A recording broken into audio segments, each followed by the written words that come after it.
Welcome everyone to another Maine SBDC webinar. My name is Kelsey Reardon, and today we're going over a webinar titled Image is Everything. So we're going to talk about inexpensive ways to boost your photos and your videos and your online presence in general. We are very lucky to have business director, center director, and business advisor Brandon McDonald with us from and I'm going to mess it up, NMDC, Northern Maine Development Centers. I'm learning. See, we're all doing the best we can. And so we've got him today to go over a bunch of marketing techniques to keep our budgets low, but our image quality high. So if you are new to our programming, we are the Maine Small Business Development Centers, and we provide confidential, no-cost business advising for the small businesses of Maine. So anything you could possibly need help with your small business, we would love to help you with. And so if you're not set up with a business advisor, we highly recommend that. Our website has a big orange button that you can request advising with, but I will also be sending a follow-up email after today's presentation that will include a link to the recording and our slides and that link to request advising. So you don't need to go searching for that. Likewise, please stay muted throughout the presentation, but if you have any questions, feel free to put those in the chat below. We'll definitely have time for Q&A at the end if we don't answer it along the way. Also, feel free to introduce yourself. Let us know who you are, what your business is. Maybe if you have a website already established, you could put the link to that in there. And we'll be able to give each other some suggestions. So without further ado, I think I'll pass it over to Brandon. Thank you, Kelsey. So as she said, I work with the Maine Small Business Development Center. Just a quick kind of elevator pitch about me. So I'm an SBDC advisor here. I'm a former software director, developer. I ran a business for a little while. I am not in any way a marketing guru. And I can tell you this because I once crashed a camera drone because I was way too cheap to hire a drone pilot. And I used to take pictures in the mirror up until 2010. In fact, here, my headshot that I use on all my professional stills was actually me outside with my wife's beautiful macrame wreath as a backdrop. That some of the software I'm going to talk about today and some of the techniques I'm going to talk about today helped me turn it into the photo on the right, which is a little bit better than having an otherwise beautiful wreath in the backdrop. So to begin, we're going to talk about some of the basics, right? So you're going to have your online image. Reviews matter, right? Even if you can get 4 stars on your business or your brand in general, it's a heck of a lot better than not having any stars at all. You got to have some kind of reviews associated with your business. You know, we talk about organic versus inorganic methods. Or organic is, you know, I love your product so much, I'm just going to come and I'm going to give you a review just because I love you so much. Some others go for options like providing incentives for reviews. You got to be a little careful with that to make sure you're abiding by all restrictions on the website you're using, but otherwise asking your Facebook fans for a review isn't really no harm, no foul. Presence, are you constantly in that customer's line of sight? And what we mean by that is, now that we've evolved into this digital marketing age, are you constantly on your customers' minds? You know, if I go on social media, am I going to see a post about you, your brand, your product? You know, how often are you getting out to the people that matter? And branding. So this one's become interesting in the past couple of years. Having a solid brand isn't necessarily being the next Coke or Google. You'll go on Amazon now and you'll see 5 of the same toasters, for example, with strange, almost, you know, foreign sounding names. What happens is that's a brand in itself providing a value proposition. So just because your brand isn't the next Coke, it doesn't have the appeal that a very big brand name has with it, doesn't mean you don't have a strong brand. It just means you may have a different brand with a different proposition. So that's just something to keep in mind. So one of the biggest issues that comes up as you're putting your products up, showing your service, advertising yourself, there's a lot of businesses that let a poor photo define them, whether it's having a poor backdrop. You know, you've got a messy, cluttered backdrop. You've got a lot going on.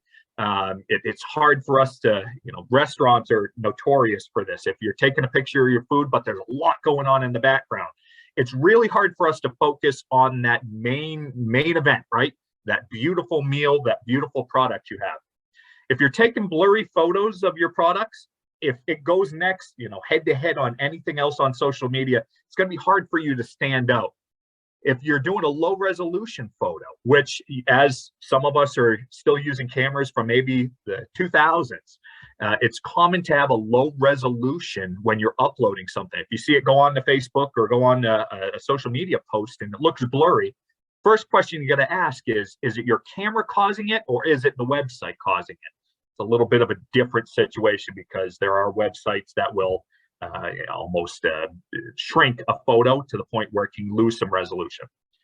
The number one problem, it's normally going to be bad lighting. And we're going to talk a little bit on how to fix some of these problems in this webinar and how to do it on the cheap, because that's my goal. Some of the cheap tools for an amateur photographer, which I completely put myself in the category of amateur photography. I see a sunflower patch and I'm out there taking pictures of it, but that's it. I keep the pictures for myself. So some of the cheap tools include a gimbal. So a gimbal is almost a stabilization stick. So it's going to be something you can put in a camera or a phone. Some phones have this built in. So that's one of those things that maybe we can talk about at the end is the difference in phones. But most older model phones won't have a gimbal built in. So if you're a little bit shaky when you take a photo, a gimbal is very welcomed because it's going to stabilize the phone to the point of no matter how you're swinging it around, it should be a very smooth frame going across. So if you're taking videos or doing still photos, just a really handy thing to have. Then we talk about photography boxes. So maybe you're on Amazon and you look at something and it's just this beautiful white backdrop, so well lit, and you're like, how did they do that? This is it. It's just a little cardboard box. Usually it's white with some lights to really pop that item inside of it. Now, I know this isn't a one-size-fits-all solution for anyone. So if you've got something larger that you're taking photos of, they make larger boxes, or they just make the drop cloths, the photography drop cloths. Maybe you guys remember them from, you know, the 90s and 2000s when you go out to the photography studio and you get the drop cloth in the back. It's no different being a amateur photographer, and having something like that just really ups your game if you're going to be taking photographs. We've been seeing this popularity with ring lights. So my wife, she's a makeup artist, and she's constantly showing her makeup looks online. And so the biggest thing that's upped her game, and I'd say any kind of photography, is having a ring light, especially one that has both warm and cool tones that you can switch between. Because depending on what your backdrop looks like, your lighting needs, you're going to need each tone of light for some situation. So ring lights are very cheap. You know, you can see them as low as $20. They'll attach to your phone. Larger ones with a stand or a tripod could go up to $50 or even more if you're looking for a very big studio setting or maybe doing vehicles or show boats or something like that. And then really what I love to look at is editing software. So you've got the photo, it looks nice, but you got to crop something out. Maybe you've got to take out a background. Maybe you've got something that's a pressing need with the photo. Finding the most ease of use editing software, because again, most of us don't want to go through learning something maybe as complicated as Photoshop, which is listed on here. Some of us might be able to just, I want this and this to be done. You tap it on your phone or your device, and next thing you know, you're able to correct the photo colors. You're able to remove something from a frame. It's a very simple tool that helps you do something like that. I put Facetune on here. Facetune is typically associated with doing selfies, Instagram models and things like that, but it's also great for products. If you're doing food, if you're doing small crocheting, knitting, anything like that, it's a great thing to help you fix any color saturation issues that you might have in a photo. I like to give the section, and I'm going to begin with the disclaimer. So Maine SBDC, we don't necessarily endorse or suggest that you sign up for any product that's going to be listed here. We're not sponsored by any of these. We don't receive a fee for noting any of them. It's just easier for me to give a couple of examples But really, when I give you these examples, there's normally 2, maybe 3 competitors in that realm. And I strongly suggest you can either meet up with a main SBDC advisor who can kind of explain the difference, or just research on your own and Google the competitors to these options. So going forward, we're going to start with Grammarly. So don't get judged for your grammar. If you're having issues with grammar, punctuation, apostrophes, anything like that, Grammarly is wonderful. So I love using Grammarly because it's just this little embedded add-on that you're going to have on the top right of your Chrome browser, your Internet Explorer, if you're still using Edge or something like that. If you're using one of those browsers, it will automatically suggest, it won't autocorrect, so you don't have to worry about anything changing on the fly, but it'll suggest ways that you can change your tone, how you can come across more positively, or in my case, I'm a very wordy person, how you can condense that a little bit. So it's the ease of the viewer, because again, remember, you have a very short attention span to work with most customers. They're seeing so many ads in the day that you have to be very concise in the message you're trying to get through. So second, you're probably, at one point in time, you're looking at a logo, you're looking at a website, you're looking at something. And if you're struggling to find a locally sourced, which I always suggest work with a locally sourced vendor before you go this route.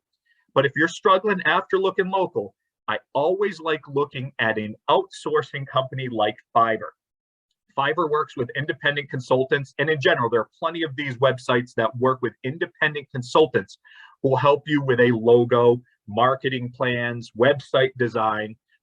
Like anything, no matter if I was getting a logo or a tattoo, I got to make sure that I'm seeing a good portfolio and I know what the independent consultant can offer me. So make sure you ask about portfolios, make sure that their style meshes with what you're looking to do. But otherwise, it's a relatively inexpensive way, if there's no local options available, to get something done that you're going to need for your marketing. So this presentation was made by, and we have to pay for it, so again, we're not sponsored by them, Canva. So Canva was where I was able to make most of my image editing happen. In fact, it's almost seamless to the point of, Photoshop is great, but if I need a minor editing change, I actually just go to Canva and I can take out a backdrop or I can take a person out of my photo. If that's all you're looking for and you want to make presentations or captivating social media posts, Canva is wonderful. There's plenty of options like Canva out there. It's really just more of a template-based drag and drop solution. So if you're looking for, I want to create a menu that's captivating for my restaurant. I want to create a resume. I want to create a portfolio, something I can share with my clients when I outreach for services. Canva's great. They give you access to stock photos, libraries of stock photos. That's just a great opportunity for you to get a little bit filler in there, unless you've got a great portfolio, then showcase that, and they give you plenty of options to do it. Then there's the ability to send emails and market automatically. So eventually you're going to have to be getting your customers together and giving them your value proposition, whatever that is. It's good to have an email list of clients, and as you get them together, maybe it's hard to keep up with all those clients. If you've got 100, 150 clients, 150 customers, are you constantly on their mind? And this is where we go back to making sure you're always on your customers' minds, at least weekly. Some businesses, some of the biggest ones will do it daily, every other day. MailChimp, and again, plenty of other email automation software options will help you import a client database. So emails that you've sourced from client outreach, and it will send emails automatically. You'll create some of the content. It might be able to suggest some content for you, but you'll create the emails, then you're hands off, and you're able to let that email client take care of keeping in contact with your clients. Because again, that's what all the big companies are doing, and that's why they're able to stay on customers' minds, because they're utilizing an email automation software. I like email automation because typically it's been out long enough so that costs have gone down quite a bit compared to some of these other software options. So, you can get away with $10, $15 a month from some of these providers. Sometimes it sounds steep, but it depends on what the cost to acquire your customers looks like. And we'll chat about that a little bit after. Then finally, we have our Hoot suite. So Hootsuite is, again, plenty of other options like Hootsuite. It's a social media automation software. So it's going to take a social media post. Maybe you're posting some stories or photos. Maybe you have a new product that you're trying to hype up. Hootsuite will take care, and any of the, if you're doing a holiday sale, if you're trying to hype something up, they take care of scheduling the post. They even have templates that will essentially create what you need. It's just a really easy way for you to save some time in the day. I love utilizing any kind of social media automation, no matter what it is, because it just adds more time to my day. I don't have to babysit my Facebook or my Instagram or anything else to make a time post. Although most of these providers are creating their own options now for time posts. So before you go the route of utilizing social media automation, make sure you've talked to an SBDC advisor or a marketing consultant, because they might be able to tell you if you're already able to utilize free tools. So one of the questions you might ask at one point is, when do I need a marketer? When do I need a consultant to come in and talk to me? So I like to focus on the big one. How much time do you have in your day? Are you confident with your work-life balance? Do you want to pick up a new project? If you do want to pick up something new, if you want to take on your marketing, if you want to learn the analytics behind advertising, then there's nothing stopping you from doing this in-house. That's yourself. If you're really struggling for time in the day, I'd suggest to talk to someone. And that doesn't necessarily mean to go out and hire an intern to come in and do this for you, as much as maybe it's time to talk to a consultant or an SBDC advisor to figure out what your needs are and how someone can help you with a proposition that, whether it's a marketing plan to bring towards a marketing group, or just, I want to have more customers in the day, then we're able to help you figure out how to get to that goal. If that answer to how much time do you have in the day is not much, go on to, have you set a budget for marketing? If not, do you have a budget and idea for an outside marketer? Have you decided something like, I want to set a budget of X number of dollars per new customer that I receive? That way, you know that when someone gives you a value proposition, a contract, whatever for marketing, you have an idea of what a fair rate in your mind looks like.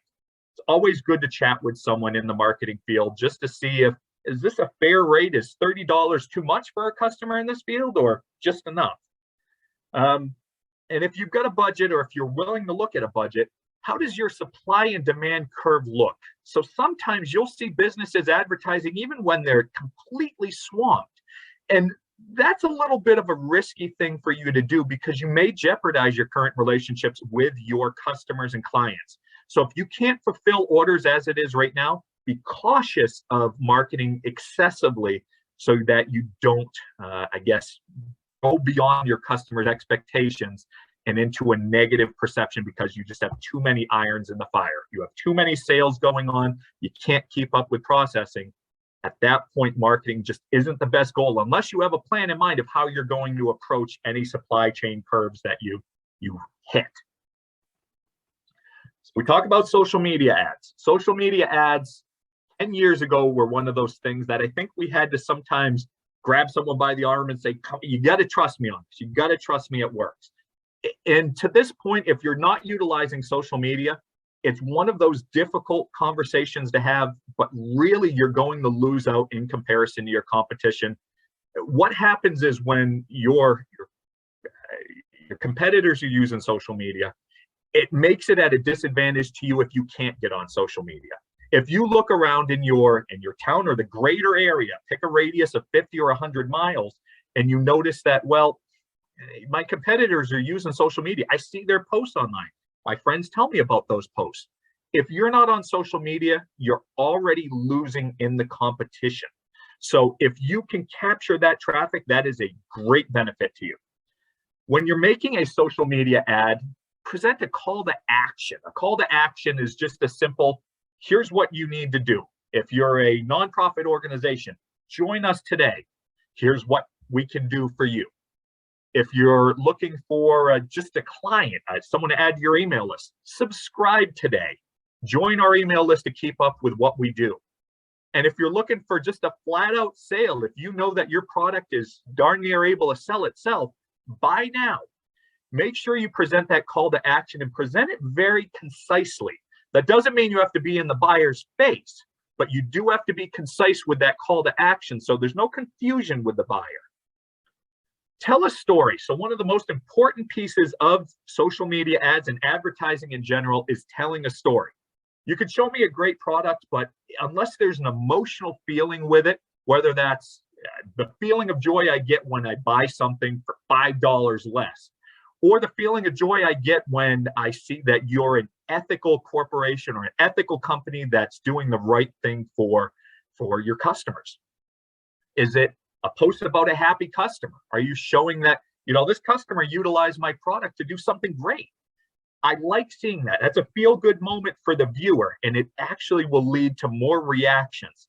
It's key to get more reactions on any social media post, because the more reactions you get, the more it's going to show in an organic way, which means if my friend likes a photo, I might be also seeing that liked photo because it says, well, they like this. You might like it as well.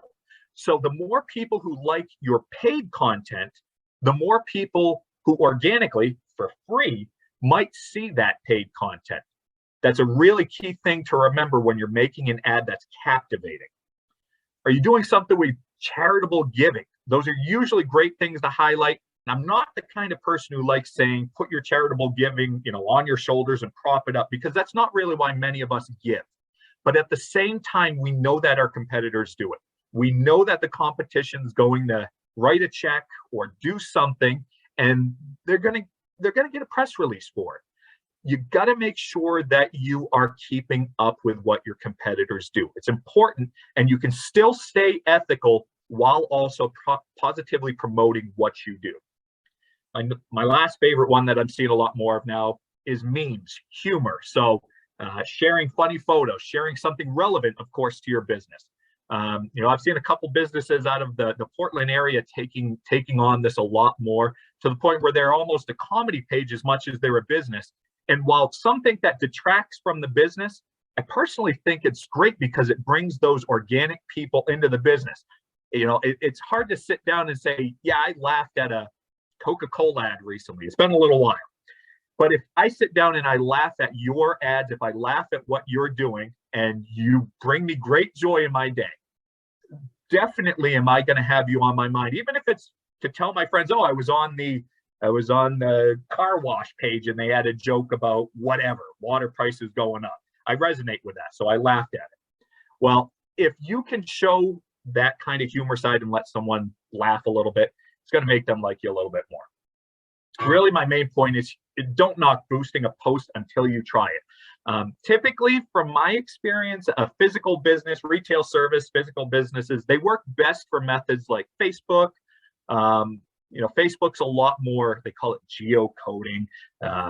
You're set within a boundary. You set a boundary around yourself of 25, 50 miles of a radius. Make sure you set that area realistically. Can't tell you how many times I lived all the way up in Van Buren, Maine. I used to get ads for Van Buren, Arkansas, because people never put their state in their advertisement. So I got a pizza place out of Van Buren, Arkansas. So make sure you're very thorough with how you write up your geographic boundaries, because the last thing you want is for the guy in Van Buren, Maine, surfing Facebook all day to be eating up your pizza ads when you're in Arkansas. So make sure you're really smart about how that geocoding looks. So recently, I actually did a social media ad for a nonprofit. It was a feel-good ad featuring a couple of local individuals.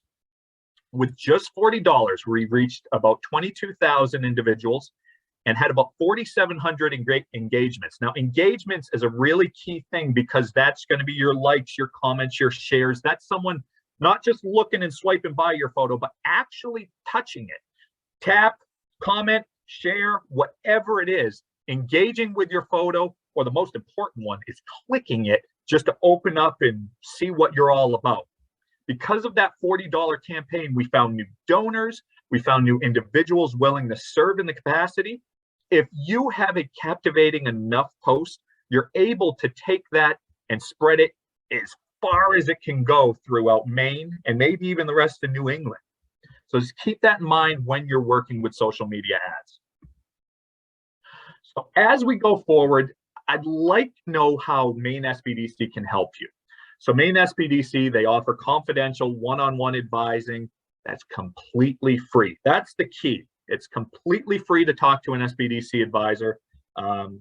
We are able to answer some pre-marketing questions, tailor something to you. We could go on all day about tips for marketing, but sometimes it's better to just learn one-on-one what your needs are. So I'm not telling a car wash what a restaurant does. So really, we wanted to be a little generic and learn more about your individual needs one-on-one to provide the best service. We're not marketing gurus, as I said before, but we know how to get you in touch with them. So we received some grant funding that allowed us to retain marketing specialists, individuals who own marketing firms and have done significant work with businesses throughout Maine. The service is free. There is no, no expectation to pay any of these marketing advisors. They offer their advice, their guidance, the same as we would. It's a great opportunity to get that pre-visit with a marketing advisor who's able to say, well, here's what the real needs of your business look like. To get advising like this, if you're not already a client of the Maine SBDC, that is, if you don't already have an advisor you've been working with, you can visit mainesbdc.org. You'll see a request advising button on the top right corner if you're on a desktop, or at the top of the page if you're on mobile. You'll click it. You'll explain you're looking for some marketing assistance at the end of your intake form, and we're able to help you get your marketing plans or help you connect with a marketing advisor. Some of us, again, have marketing backgrounds. You can ask for an advisor to work with in the long term that has a marketing background, and we'd be happy to try and set you up with that. I want to thank you for joining us today. Please, I see the chat's kind of blowing up a little bit right now. So if you have any questions, leave them in the chat. We'd be happy to address the questions that we can. Please leave the questions about the video and me blowing up that drone for another day. So thank you. I thought that those were the best qualifications for a webinar I'd seen so far. So well done. Thank you so much. I actually went to college for photography, and so I think you did a great job. And I can agree with all of those tips. And he brought up a great point. We do have these marketing specialists right now that are available. And if you are struggling to determine like what is worth spending money on and what you can figure out yourself, they are a great resource to go through your current marketing plan and say like, yeah, you can do that by yourself, but like I would recommend a professional for that part. So even if you're just looking for some suggestions for suggestions, that is a great way to get started. Yeah, if you have any questions, go ahead and pop those in the chat. I see one right here from Brad asking any tips for getting reviews. And you did bring up a good point. You have to be a little bit careful about compensating for reviews. Yeah, But so eBay, Amazon, a lot of other selling firms, they're very strict on compensation in exchange for reviews. If you're just looking for a flat out Google review or maybe even like a Facebook review, although you still got to be careful of compensation on that. I've seen businesses say, if you give us a review, we'll enter you into a drawing. There's restaurants typically, they'll give you a coupon for a free appetizer. I don't think there's anything necessarily wrong with that.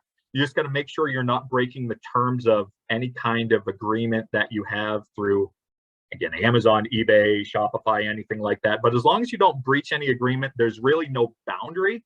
There was a point back in the day when Hilton hotels used to give you points to do reviews through whatever property you stayed at.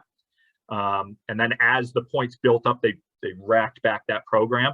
It's still very common, actually. Amazon has their own early adopter program that you can join into where you actually do get compensated, but you have to be doing it on behalf of Amazon. So really, these corporations, they do it in their own aspect. So if you're just looking for Google reviews, there's nothing really unethical about, giving compensation in exchange. But really, otherwise, the key is just latching on to a good client list. just asking them straight up sometimes, that call to action of, listen, we really appreciated your business. Would you be willing to give us a 5-star review? And make sure you put in your email, one of the most important things is, if for whatever reason you didn't like our product, contact us. So now you've just opened up the dialogue of, well, I actually didn't think it was a 5-star and I might have given it 3, but you just opened the door. I'm going to talk to you. I'm going to let you know what my issues are. Maybe it's a piece of software you can help them fix. Maybe it was a bad meal. If it's something like that, you can address the issue and you can turn a 3-star into a 5-star very quickly because you open that dialogue early on. So just make sure that you just have constant dialogue with your customers. That's really key.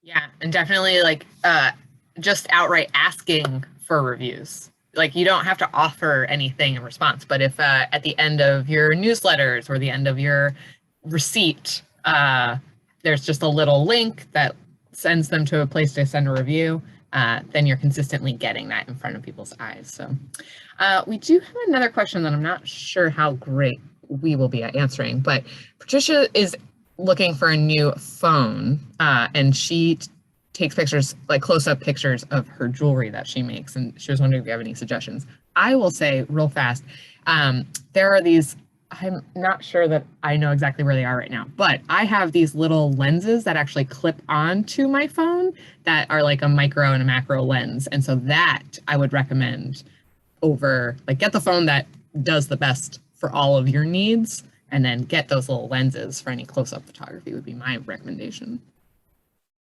Absolutely, I agree with that. So when I bought my current phone and the last phone, I utilized, there were 2 websites, and the issue with them is that they disclose it, they're very honest about it, but they're compensated for anything you buy on that website. So they may recommend something, it's all honest, but they may recommend something and kind of, they'll show you a photo, but they edited it with Photoshop or Canva or something to make it look better. So I utilize a couple websites. I'll put them in the chat, but again, take those reviews with a grain of salt. You know, when it comes to inexpensive phones, usually a branded model does very well. Although I've seen there's a new model, Huawei.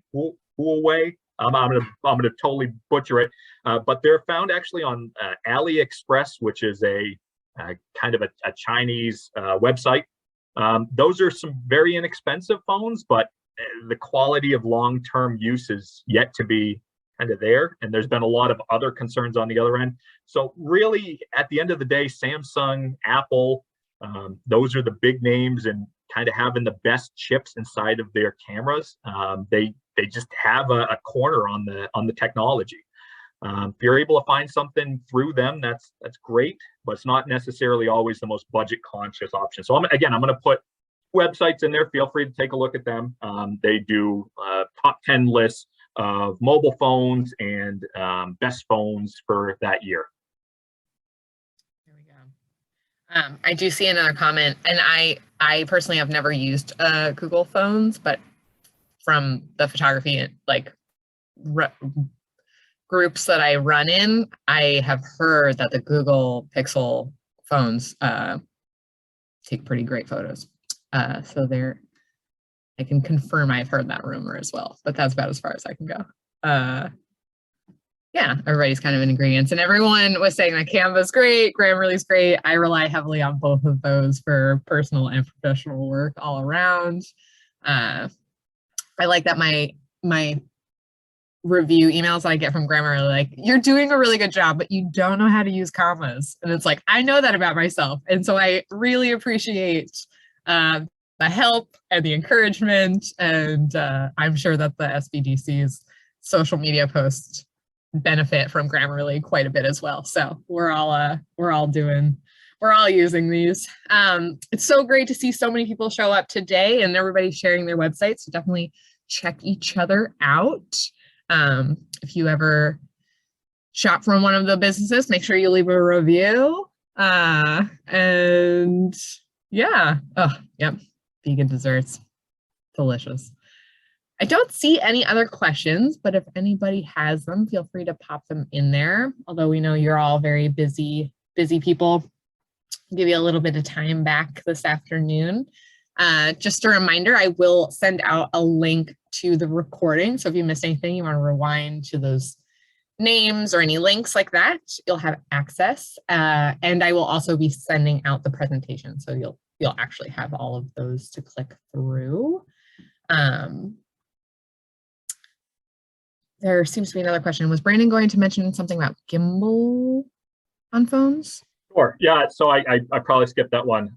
So there are phones with built-in gimbals. So I'm currently using the Samsung Galaxy S10 Plus. And so the Plus model and maybe the 10 as well had a built-in gimbal feature. So that made it so when I move my camera around, it doesn't look shaky. Instead, it's a very smooth image moving. So it's great for videos. I'll take a panorama of my wife and it'll be a very smooth shot, almost like, again, the gimbal. The idea of the gimbal is a harness. It's a harness that holds that camera straight so it makes a smooth shot, kind of like what they do in movies, where they got the train car riding behind where, some action's happening. So a gimbal is just, some phones have it by default. As you're looking up phones, make sure you specifically look to see if it has a gimbal on it, a gimbal feature. There you go. And if you ever find yourself after the fact noticing that your video is very shaky, most video processing, so iMovie or Premiere or any of those, have a stabilization button you can click, and that will crop your video a little bit, but it should help even some of that out. So you can always try and fix it in post. If I don't recommend fixing things in post, but it is possible, certainly. Better than nothing. Yeah, totally. Awesome. Well, thank you so much, Brandon. As always, it's a pleasure. Definitely stay in touch. If you are not set up with a business advisor, we will get you that link so that you can do that. And if you are already set up with a business advisor, we look forward to you joining us next time.